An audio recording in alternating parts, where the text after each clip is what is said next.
que a Bíblia pode ensinar para a gente sobre sucesso? Ou melhor, que contextos na história bíblica, a gente pode enxergar de coisas que impedem o nosso sucesso? O que pode impedir o nosso sucesso?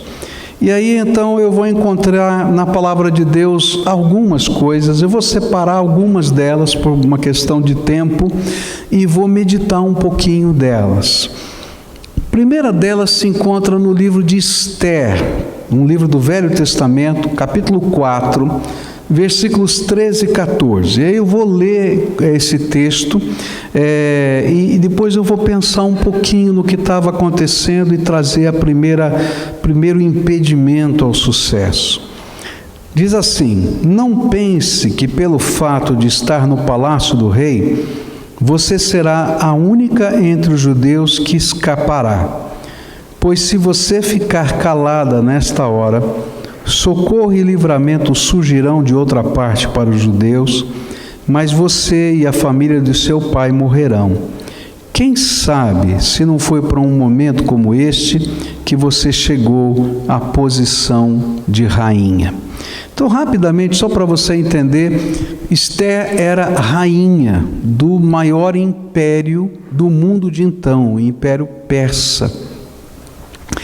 E por causa de um movimento político, o marido dela tinha baixado um decreto irrevogável, segundo a lei dos persas, de que num determinado dia, todas as pessoas que quisessem matar um judeu teriam perdão da morte. Podiam ir lá, pegar os bens desse judeu, matá-lo. Então ele fez mais ou menos o que Hitler fez no dia das vidraças quebradas lá na Alemanha, Então as pessoas iam, invadiam, quebravam, e esse era o decreto do rei persa. E chega o tio de Esther, que na verdade tinha sido seu pai de criação, e bate na porta do palácio para falar com Esther. Mas ele não estava com as roupas adequadas para entrar no palácio. Então, se fosse no seu caso, você não estava de terno para ser atendido pelo juiz, não é? Ele não podia entrar no palácio do jeito que ele estava. E então, Esther manda alguém para falar: o que está acontecendo? O que está havendo aí e tal? E ele manda esse recado para Esther. E aí a gente vai aprender a primeira coisa que impede o sucesso na vida da gente, é não perceber o mundo que está à nossa volta.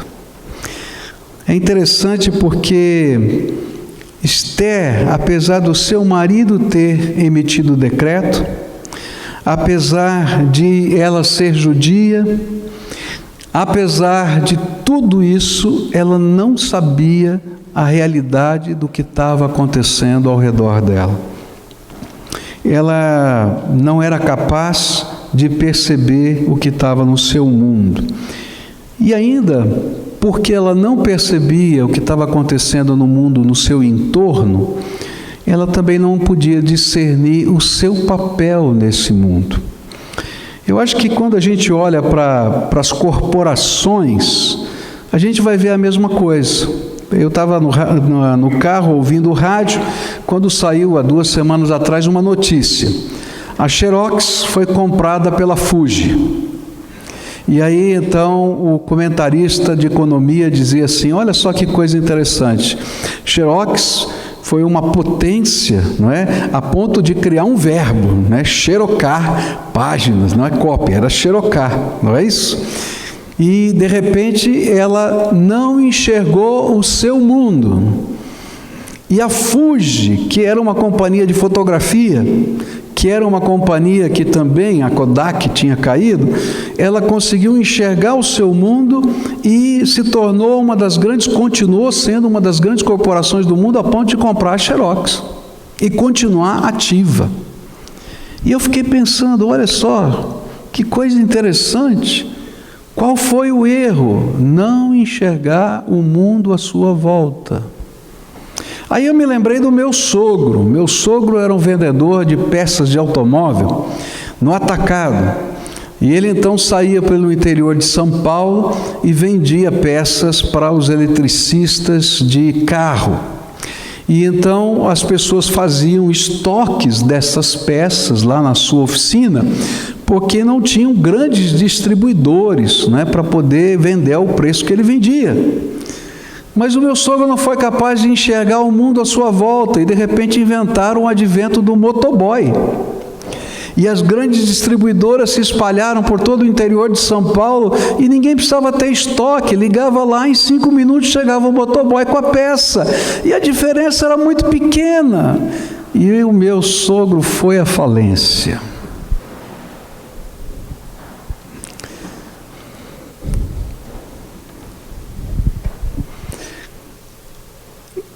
Que coisa, porque quando nós não entendemos o que está acontecendo à nossa volta, a gente também não entende os desafios, nem o nosso papel na vida e nos dias de hoje.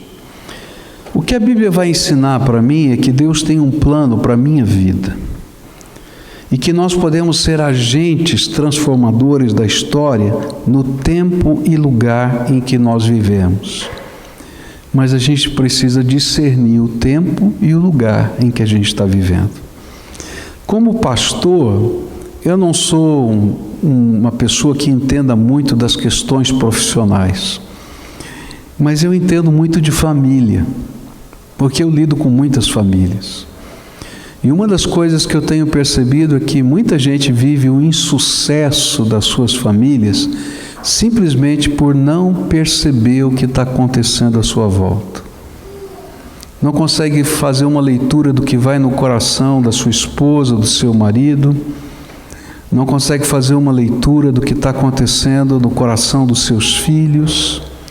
Não consegue perceber a sua missão e o papel diante desses desafios que são de todo dia e que, se a gente não for capaz de perceber, o tempo passa e a gente perde a oportunidade. E é por isso que muitas famílias estão sofrendo hoje. Não dá para terceirizar o cuidado dos nossos queridos. E é por isso que a gente tem que olhar e perceber a família.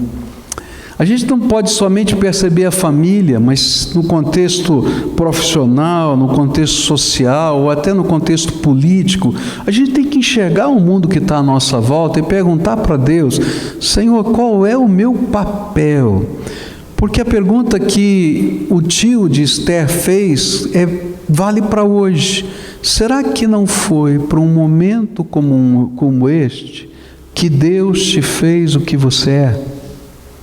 Que você está no lugar em que você está, que você tem a profissão que você tem, que você vive com a sua família. E na medida em que a gente pode discernir essa realidade, a gente pode redescobrir a missão que Deus tem através de nós nesse contexto.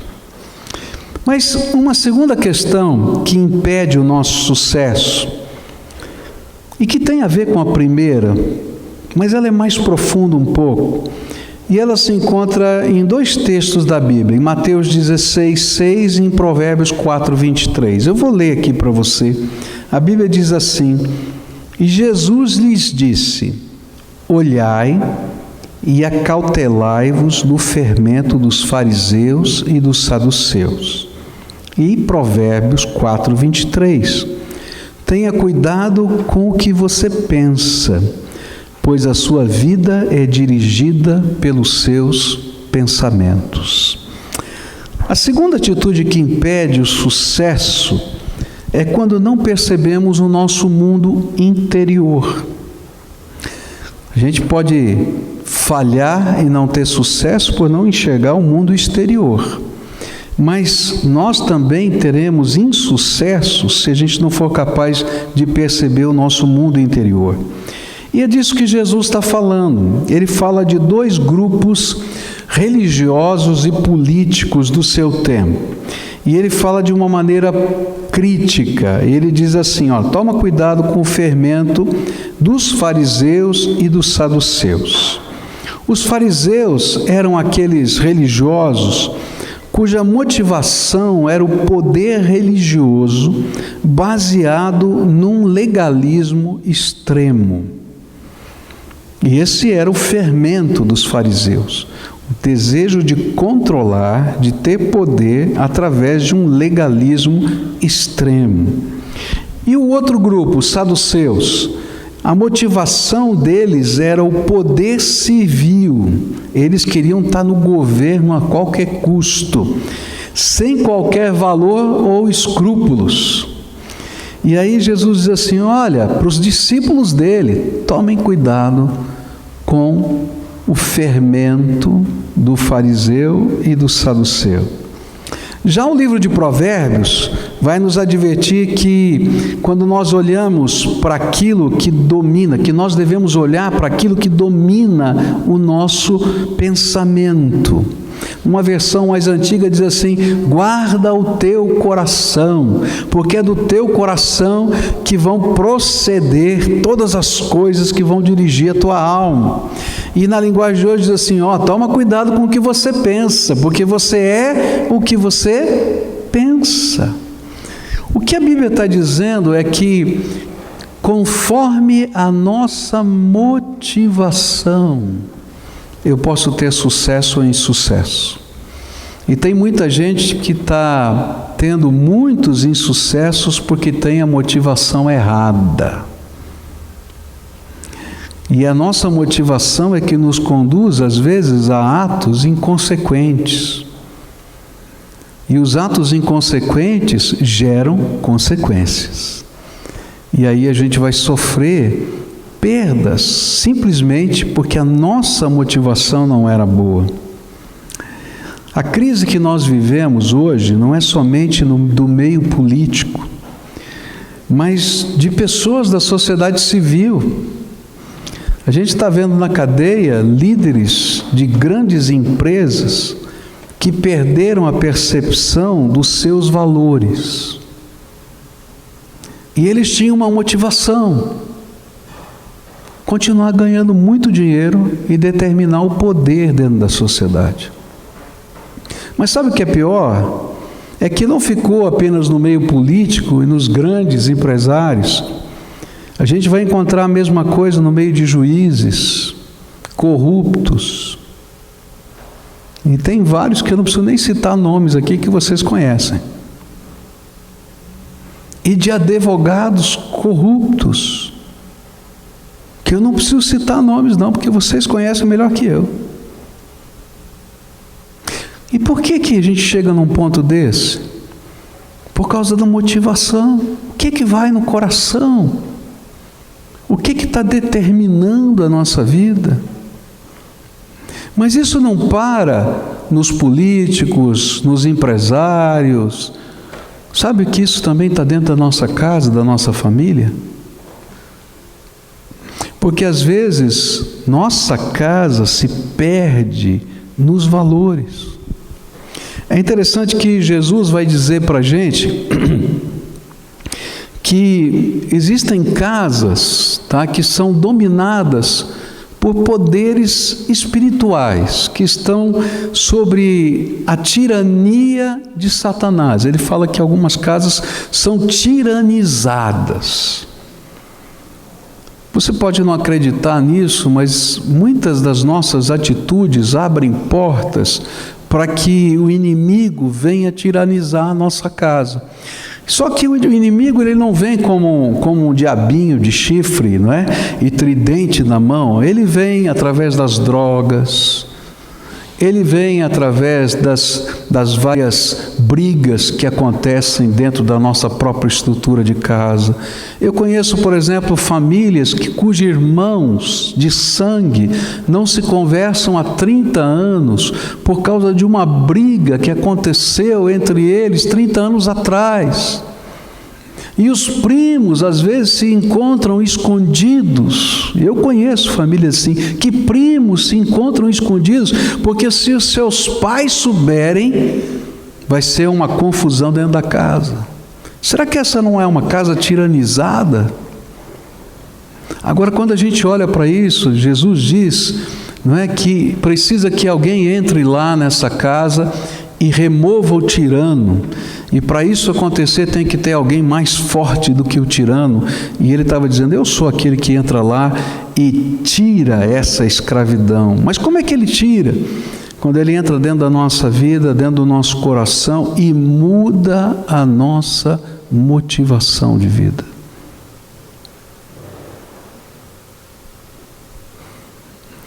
Eu me lembro de uma vez que eu estava muito bravo com meu irmão, porque eu mandava dinheiro todo mês para minha mãe, para ajudar no sustento dela, e o meu irmão já há muitos anos não tem um emprego. Quem trabalha na casa dele é minha cunhada. E eu sabia que a minha mãe dava dinheiro. O dinheiro que eu mandava para minha mãe, ela dava para o meu irmão. E eu tinha uma raiva danada. E a minha vontade era brigar com ele, brigar com a minha mãe, brigar com todo mundo. Eu achava injusto com a minha mãe, comigo, com todo mundo. Mas aí a minha esposa foi uma mulher tão sábia. Ela chegou para mim um dia e sondou a minha motivação. E ela disse assim, você deu o dinheiro para sua mãe? Eu disse, dei. É dela? É. Então o que você está se metendo no que ela quer fazer com o dinheiro dela? Para de ser controlador. Se deu, está dado. E aí eu falei, mas é que quando acaba lá, ela vem pedir de novo. E eu disse, então, por que você não diz para sua mãe que você vai dar essa mesada para ela e que você não pode dar além disso? E ela administra da maneira que ela quiser. Nunca mais briguei com meu irmão, nem com a minha mãe. O coração da gente, às vezes, nos leva a coisas que a gente não é capaz de discernir. Por isso o sucesso está em a gente olhar o que está acontecendo à nossa volta, mas enxergar o que está acontecendo dentro do nosso coração. E aí eu preciso de uma sabedoria que vem do alto para isso, porque nem sempre eu sou capaz de enxergar a verdade do meu próprio coração, porque eu tenho tantos argumentos para defender o meu ponto de vista. E como advogado, acho que você tem mais do que eu. Não é verdade? Que você é treinado para encontrar argumentos. O que a palavra de Deus vai ensinar para a gente é que às vezes nossa vida não está tiranizada dessa maneira, como eu descrevi, por coisas tão fortes. Mas Jesus disse que às vezes o tirano vai embora e a gente pega essa casa e limpa, varre, deixa tudo bonito, adornado, mas ela continua vazia. E muitas vezes a motivação da nossa vida não está na essência das coisas que nós necessitamos, mas está na estética das coisas. E aí a gente está pensando que o sucesso da vida é o carro que você conseguiu trocar, é a casa que você tem, é a roupa que você consegue adquirir, é a bolsa para a mulher, ou o sapato, não é? Porque eu não sei, homem geralmente tem 2, 3 sapatos no máximo, agora mulher eu nunca vi igual, né? Porque tem que ter um sapato que seja adequado para cada roupa, não é isso mesmo? Eu já perguntei para minha mulher, ela disse, não, homem é diferente, tem um preto, tem um marrom, tá bom, não precisa mais, né? Agora a mulher não, tem que ter um que tem um azulzinho assim, porque a bolsa, porque tal. Gente, mas a vida não está focada nisso, os nossos filhos não podem entender que essa é a essência da vida. Agora, como é que eles aprendem que essa é a essência da vida? Se isso for a essência da minha vida, nós vamos transmitir isso para eles. E a Bíblia diz assim, que toda vez que a casa está limpa, varrida e adornada, mas está vazia, 7 7, não um mais, 7 tiranos entram na casa. Porque a gente não tem essência. Então, qual é um caminho do insucesso? É quando a gente não percebe o que vai dentro do nosso próprio coração. Mas quando a gente percebe as nossas motivações, a gente é capaz de perceber uma nova perspectiva de vida e uma missão. Se você lembra da história do Brasil, você vai lembrar que o povo mais rico do Brasil, ou pelo menos os funcionários, não vou dizer rico, mas assim, os funcionários mais bem-sucedidos do Brasil eram aqueles que trabalhavam nas ferrovias lá no passado. Tanto é que você vai encontrar times de futebol patrocinado pelas ferrovias, o ferroviário, O ferroviário era um emprego maravilhoso, mas o mundo mudou. Eles não perceberam a mudança do mundo e também não perceberam a missão. E no momento que eles precisavam entender que a sua missão não era locomotiva, trilho, trem, mas era logística, eles não foram capazes de perceber. E as ferrovias e os ferroviários acabaram, a ponto do governo brasileiro ter que encampá-las e tentar reconstruí-las. E assim mesmo, a crise que a gente está vivendo hoje é porque não tem ferrovia no país. O que eu quero dizer com isso? Quando eu entendo o que vai no meu coração, eu redescubro a minha missão. Para que você está nesse mundo? Qual é o teu papel? O que Deus quer de você? O que é necessário? Porque eu sou capaz de me enxergar e enxergar a realidade à minha volta. E talvez você vai ter que dizer, sabe de uma coisa? Eu preciso desacelerar um pouquinho para cuidar dos meus filhos. E sabe, o pouquinho que a gente precisa desacelerar não é tão grande, não. Experimenta, pelo menos uma vez por semana, sentar para almoçar só com um dos seus filhos, filho ou filha, para ele ter tempo de exclusividade, para abrir o coração com você. Nesse dia você vai comer a comida que você mais detesta, McDonald's. Eu fico com raiva cada vez que eu tenho que comer um McDonald's. Eu digo assim, com esse dinheiro eu pagava tal comida, não é? Fala a verdade. Mas eles gostam disso, gostam dessas coisas. A gente vai sentar aí, o que está acontecendo? Conta para mim, qual é o teu plano? Qual é o teu sonho? Quem vai ensinar isso? Querido, se a gente nunca é capaz de fazer a leitura do que está dentro da gente, como é que a gente vai ensinar os nossos filhos a fazerem a leitura do que está dentro deles? Quero concluir, porque senão vocês vão me mandar embora daqui a pouco aqui. Dizendo da terceira coisa que impede o nosso sucesso. E termino com ela. Eu vou encontrar isso em Romanos 14, versículos 11 e 12, onde está escrito assim, vou ler para você. Porque está escrito, por mim mesmo jurei, diz o Senhor, diante de mim todo joelho se dobrará, e toda língua confessará que sou Deus, e assim cada um de nós prestará contas de si mesmo a Deus. A terceira coisa que nos leva ao insucesso é não perceber além da nossa finitude, o nosso mundo eterno. Então vamos lembrar, a primeira é não perceber o mundo que está à nossa volta. O segundo é não perceber o mundo que está dentro de nós. E a terceira é não perceber o mundo eterno. Eu me lembro da história de um jovem, e essa história foi escrita num dos livros do ex-primeiro-ministro inglês, bem antigo, chamado Gladstone. E ele conta essa história de um jovem que foi conversar com ele procurando emprego. Ele era primeiro-ministro do Império Britânico e ele queria trabalhar como advogado, em formação na banca de advocacia do Gladstone. E ele então foi lá com a indicação do seu pai.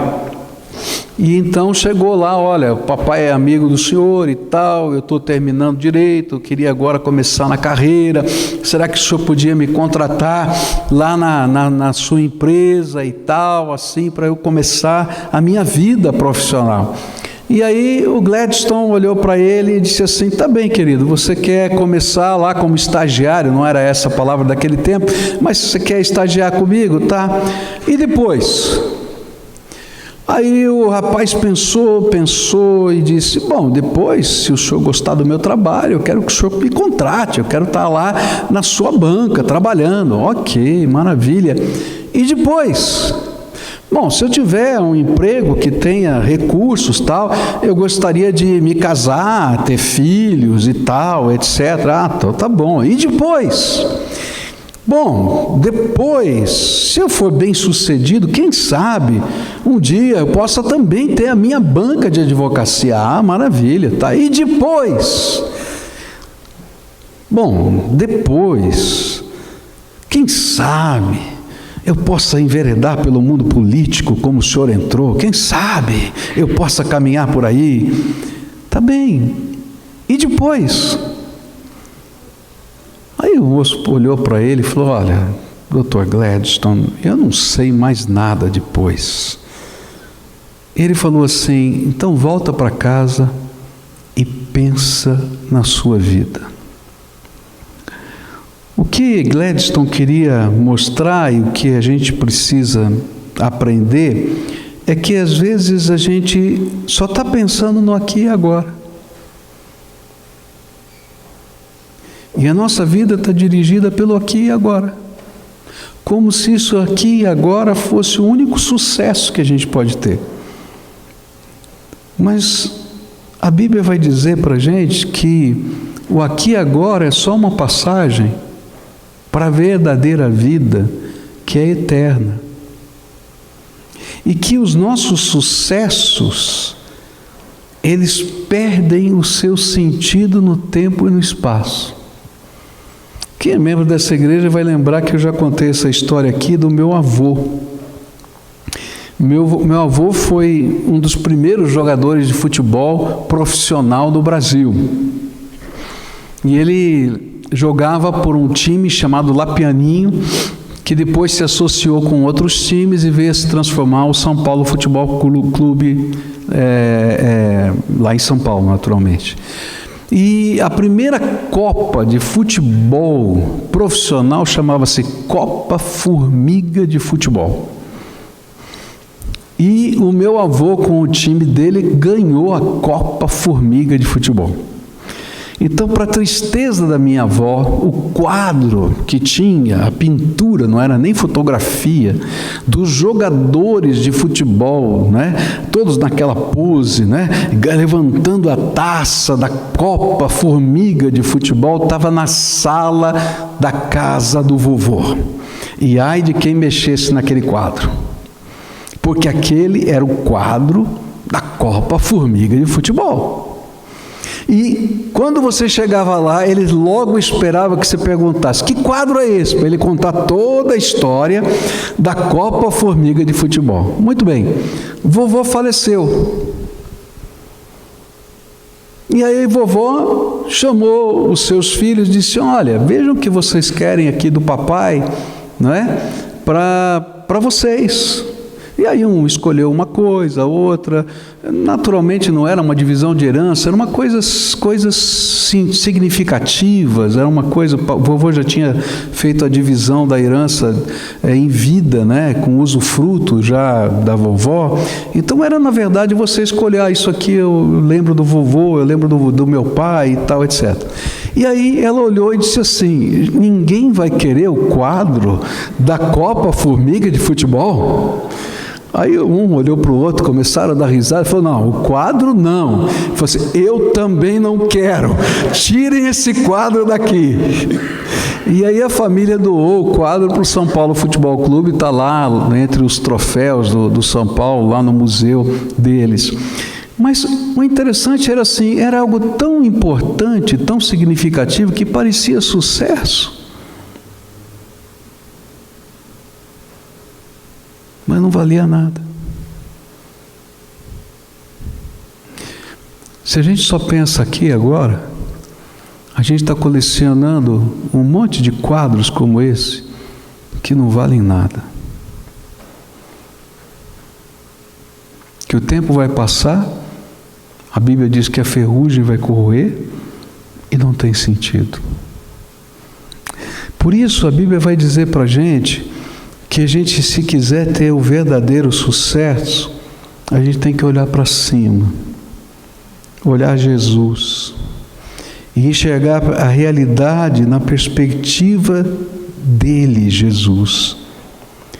Tem que enxergar o nosso mundo interior na perspectiva dele, Jesus. A gente tem que caminhar nessa vida sabendo que a nossa vida um dia vai terminar e a gente vai se apresentar diante do justo juiz. Quer você queira, quer não. Essa é uma realidade que está na Bíblia. E a única maneira de a gente passar nesse juízo eterno não é por uma contabilidade de erros e acertos, porque eu já descobri na minha vida, e com a palavra de Deus eu posso afirmar que todo mundo está no negativo. Mas eu preciso de algo que só Deus pode me dar, e é por isso que Jesus veio a esse mundo. Ele veio a esse mundo para que eu e você, amados de Deus, nesse dia do juízo, pudéssemos entrar na glória eterna que Ele preparou para nós. E quando Deus se fez carne, habitou entre nós, tomou o nosso lugar na cruz do Calvário, aquele sangue que Ele verteu ali, foi a propiciação, o meio pelo qual Deus pode limpar o nosso coração, lavar a nossa vida. Mas não parou aí. Quando Ele ficou naquelas 3 dias entre a sua morte e ressurreição, Ele desceu ao Hades, o lugar que a gente chama de inferno, e tomou das mãos de Satanás as chaves da morte e do inferno, para que todo aquele que nele crê não pereça, mas tenha vida eterna. Mas não parou aí. Quando Ele ressuscitou dentre os mortos, Ele prometeu aos seus discípulos que não os deixaria órfãos, e que Ele enviaria o seu Espírito Santo, e que o seu Espírito Santo seria o conselheiro, o seu Espírito Santo seria o consolador, o seu Espírito Santo seria o guia. E aí, quando a gente deixa esse Senhor, a gente para só de olhar aqui e olha para cima, Jesus invade o nosso coração, e no templo da nossa alma Ele constrói o tabernáculo dele, o templo dele. E o Espírito Santo passa a ser aquele que nos ajuda e nos ilumina. Eu posso educar os meus filhos de modo diferente, porque Jesus me ajuda a entender os projetos que Ele tem para os meus filhos e para mim mesmo, para ler o coração deles de coisas que eu talvez não conseguisse perceber. Ele consegue me iluminar a mente, porque Ele é divino, eu não sou, para que eu possa enxergar a missão e o propósito. E aí o sucesso não é medido por uma taça ou por um papel, não é? Eu tenho muitas medalhas, comendas, eu tenho até medo de exibi-las, para que eu não possa perder o foco, porque não são aquelas coisas que dizem que eu tenho sucesso. O que vai dizer que eu tenho sucesso é quando eu posso olhar para os meus filhos e ver a família que eles estão construindo. Eu posso dizer que eu tenho sucesso quando eu posso ver pessoas como vocês que de alguma maneira a minha vida pôde inspirar. Eu posso ter sucesso quando eu sinto a presença de Deus na minha vida a me dirigir. Nem por isso eu não deixo de ser uma pessoa que está buscando algumas coisas, tem metas e tem alvos, como todos nós temos. Mas eu não quero perder o foco. Tem algo maior, tem algo maior, tem algo maior. E eu vim aqui hoje dizer para você isso. Olha, tem algo maior na tua vida. Tem algo maior na tua vida. E olha, é tão gostoso andar nessa dimensão do Deus eterno, porque a Bíblia diz que Ele é infinito. Então não tem como a gente esgotar o celeiro de Deus. Não tem como a gente esgotar. Tem mais para você, da graça, da misericórdia, do amor, do poder dele. Você vai dizer, mas olha, tem um tirano lá em casa. Tem. Em muitas casas tem. A gente está vivendo problemas que a gente não sabe como lidar. Mas eu tenho um Deus que é maior que os tiranos. E eu vou dobrar o meu joelho e vou crer no poder dele. E no tempo oportuno eu vou ver as coisas de Deus acontecendo. Ah, mas tem, é verdade, tem muita coisa acontecendo. Mas se Deus é por nós, quem será contra nós? E a gente toma a vida numa outra perspectiva. Eu vou fazer uma coisa que eu sempre faço aqui nos cultos. E eu vou explicar por que eu faço isso. Porque eu entendo que toda vez que o Espírito Santo de Deus fala com a gente, esse Deus que falou com a gente é digno de uma resposta. Eu acho assim que não existe coisa mais aviltante, tá, do que a indiferença. Não é verdade isso? Né? Num relacionamento afetivo, a indiferença é pior do que uma briga. Vamos falar a verdade. Não é verdade isso? Né? E eu acho que quando Deus fala no coração da gente, não dá para ter indiferença. Ou é sim ou é não. A gente tem que responder à voz de Deus. E por isso todos os cultos nessa igreja, quando eu tenho essa oportunidade de estar ministrando e falando, ou quase todos os cultos, para não dizer todo culto, eu dou a oportunidade das pessoas responderem à voz do Espírito Santo. E eu convido pessoas a saírem dos seus lugares, a se aproximarem aqui da plataforma, para a gente orar junto. E eu costumo dizer o seguinte, que se Deus fala ao nosso coração e a gente sente que precisa tomar atitudes, e a gente tem o desejo de tomá-las, se a gente não tiver coragem de num templo, na presença de Deus, no meio de um culto, tomar alguma atitude, então não se iluda, você não vai tomar lá fora. Você só vai mentir para você mesmo. E às vezes a gente diz assim, não, entendi, vou fazer. Vai nada. Porque se a gente não der o primeiro passo, a gente não caminha uma milha inteira. Por isso, hoje eu queria convidar pessoas a quem o Espírito Santo está falando, e talvez ele tenha dito para você, olha, percebe o que está acontecendo na tua volta, e deixa eu te ajudar no que está acontecendo na tua casa, na tua família, nos teus relacionamentos, mas não vai ser do teu jeito, vai ser do meu. E aí é que é a briga, porque a gente quer que Deus faça, mas faça o que a gente quer. E Ele vai dizer, não, porque o que você quer não é o melhor para a tua casa. Deixa eu fazer do meu jeito. E aí a gente vai fazer entregas. Talvez o Senhor tenha dito para você, olha, deixa eu te mostrar o que eu estou vendo no teu coração. Por que você está dessa maneira com fulano, com Beltrano? Por que os teus empreendimentos são assim, ou assado, sei lá o quê? E aí a gente tem que dizer, tá bom, Senhor, me mostra para mim o que o Senhor está vendo, porque eu quero ver o meu mundo interior do jeito que o Senhor o vê, porque essa é a verdadeira realidade, sem os filtros que a gente coloca, né? Eu acho que não existe, não é Photoshop mais poderoso do que os filtros da nossa mente.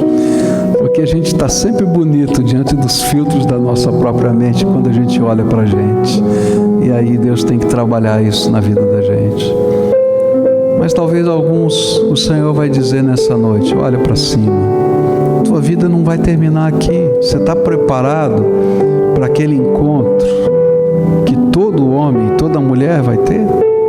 Você está preparado para deixar o teu coração ser trabalhado nos valores do meu reino e eu ser o Senhor da tua vida? E esse preparo é uma coisa tão simples. É quando a gente entrega a chave da vida da gente e diz: de hoje em diante, quem vai dirigir a minha vida é o Senhor. Eu abro mão do controle para que o Senhor seja o dono da minha vida. Não tem outro jeito. E aí o sangue de Jesus nos purifica de todo pecado, o Espírito Santo vem e assim vai. Então, se hoje o Espírito Santo está falando com você, e você está ouvindo essa voz aqui dentro da alma, então responda. Eu vou te convidar, venha para frente, a gente vai orar junto. É um ato de fé, é um posicionamento. Então vai saindo aí do seu lugar. Se tiver uma família, venha a família toda. Se o Senhor tocar no coração do marido e da mulher, venham juntos, tá? Que Deus possa tá manifestando a graça dele aqui no meio da gente, tá? Esse é o caminhar do povo de Deus, onde a gente ouve a voz do Espírito e responde, e deixa Deus fazer o que Ele quer fazer na nossa vida. Isso, pode vir, em nome de Jesus. Se o Senhor está falando com você, venha, tá? Sinta-se livre, não é? Para poder fazer isso. Às vezes a gente tem amarras que nos impedem. Então que essas amarras caiam por terra e a gente diga: Senhor, sabe de uma coisa? Quem precisa do Senhor sou eu. Quem precisa da tua sabedoria sou eu, tá? Se Deus te pedisse uma coisa muito difícil para fazer, para ganhar a bênção, eu acho que você teria coragem de fazer. Foi isso que aconteceu com um general chamado Naamã. Ele procurou o profeta e o profeta disse: não precisa nem falar comigo, toma 7 banhos no Rio Jordão e Deus vai fazer um milagre na tua vida. E ele ficou muito bravo. O profeta nem veio falar comigo? Eu vou voltar para casa, que se fosse para tomar banho, eu tomava banho nos rios do meu país, que são melhores. E aí um dos oficiais dele disse para ele assim: se o profeta te pedisse algo difícil, general, o senhor teria feito. Faz o que Deus está pedindo para o senhor. E ele tomou 7 banhos. E quando chegou no 7º, o milagre se fez. Porque quando a gente ouve a voz de Deus, as coisas simples que são a nossa resposta se manifestam como uma jornada de fé na nossa vida. Vamos orar juntos então? Primeira oração é tua. O que o Espírito Santo falou com você? Senhor, eu senti o Senhor tocar no meu coração nessa área específica. Então, ninguém precisa ouvir o que você está falando, tá? Mas movimenta os teus lábios para você se ouvir, tá? E fala: Senhor, eu entendi que o Senhor falou isso comigo. Porque Deus pega uma palavra como essa e Ele aplica de modos diferentes no coração de cada um. Então, responda agora a voz do Espírito no seu coração. E se tiver alguma entrega que precisa ser feita, Ele falou: olha, entrega essa coisa que está marcando a tua alma, né? Como eu tinha que entregar o controle do dinheiro da minha mãe, tá? Então você vai dizer: Senhor, estou te colocando aqui nas tuas mãos. De hoje em diante não é meu, é teu. Mas não coloca só coisas, coloca você inteiro. Deixa Deus encher a tua vida por completo, em todas as áreas, todas as áreas. Se tiver barreiras que você sente dentro de você, diz: Senhor, eu sei que eu vou bater de frente nessa barreira. Então diga: Senhor, eu entrego nas tuas mãos também as barreiras. Só o Senhor pode me livrar. A Bíblia diz: clama a mim e responder-te-ei coisas grandes e firmes que tu não sabes. O teu Deus te ama e tem alguma coisa maravilhosa para fazer na tua vida. Senhor Jesus, escuta a oração do teu povo. Esse povo que está aqui não está por minha causa, não está aqui pelos 20 anos desse encontro de pessoas. Eles estão estão aqui porque o Senhor tem um plano para a vida deles. Eles estão aqui porque o Senhor os trouxe aqui, apesar de não ter gasolina, desse país está uma confusão danada. Mas o Senhor tem algo novo para eles. E eu quero te pedir, Senhor, ouvindo essa oração, abre as janelas dos céus agora e começa a derramar o Teu Espírito Santo sobre eles. Derrama o Teu Espírito Santo sobre eles. Derrama, Pai, e que esse Teu Espírito habite o coração e seja o professor particular, o consolador. Seja, Senhor, aquele que vai estar mostrando o próximo passo, dando direção, ensinando a viver. Ó Pai, alguns estão aqui porque o Senhor tocou na vida deles por causa da família. Eu não sei o que se passa, Pai, na família de cada um, mas se tem um bem precioso para todos nós que estamos aqui, é a nossa casa, a nossa família. E eu quero te pedir, abençoa essa família em nome de Jesus. Que onde quer que estejam os seus queridos agora, a mão poderosa do Senhor os toque, os abençoe. E que nós possamos descansar os nossos queridos nas tuas mãos. Ó Pai, algumas circunstâncias que a gente está vivendo precisam de milagres. Mas Tu és o Deus dos milagres. Então, Senhor, faz as coisas tremendas da Tua graça na vida desses Teus filhos. Que o Senhor seja com eles. É aquilo que eu oro em nome de Jesus. Amém e amém. Eu queria só dar uma dica para vocês, tá? O Deus que vai abençoar vocês, Ele não está muito preocupado com as liturgias, tá? Se isso aqui virar uma liturgia, vai acabar hoje. Agora, se você marcar um encontro com esse Deus todo dia, na sua casa, ou lá no seu carro, ou lá no seu escritório, aonde você quiser, esse Deus que você invocou vai estar com você todo dia. Todo dia. Então, a dica que eu daria para você, independentemente da igreja que você é, qualquer coisa, convida Jesus para fazer parte da sua vida todo dia. Então, entra lá no seu escritório, quem sabe 15 minutos mais cedo, tá? Fecha a porta e diz, eu marquei um encontro com o Senhor. Deixa Ele falar com você, tá? Porque às vezes a gente pensa que oração é um monólogo, oração é um diálogo. A gente fala e tem que ouvir. E como é que a gente vai ouvir o que Deus tem para falar? Através da Bíblia. Então eu não sei, Valdomiro, você tem Bíblias aí para dar de presente? Tem. Então, se você não tem uma Bíblia que você entenda, é porque naturalmente a sua Bíblia deve ser uma tradução antiga, que usa um português de 350 anos atrás, que eu também não entendo. Por exemplo, a minha primeira Bíblia tinha uns termos como chocarrice. Você sabe o que é chocarrice? Gracejo indecente. Tá? Concupiscência, paixões ardentes. Então, é muito difícil. Agora, se eu pego uma Bíblia que diz gracejo indecente, não é? Paixão ardente, eu entendi.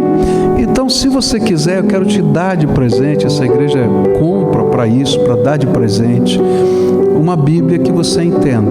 Tá? Leva com você de presente, é um presente. Por quê? Porque o mais importante é que você possa conhecer esse Jesus que você está conversando.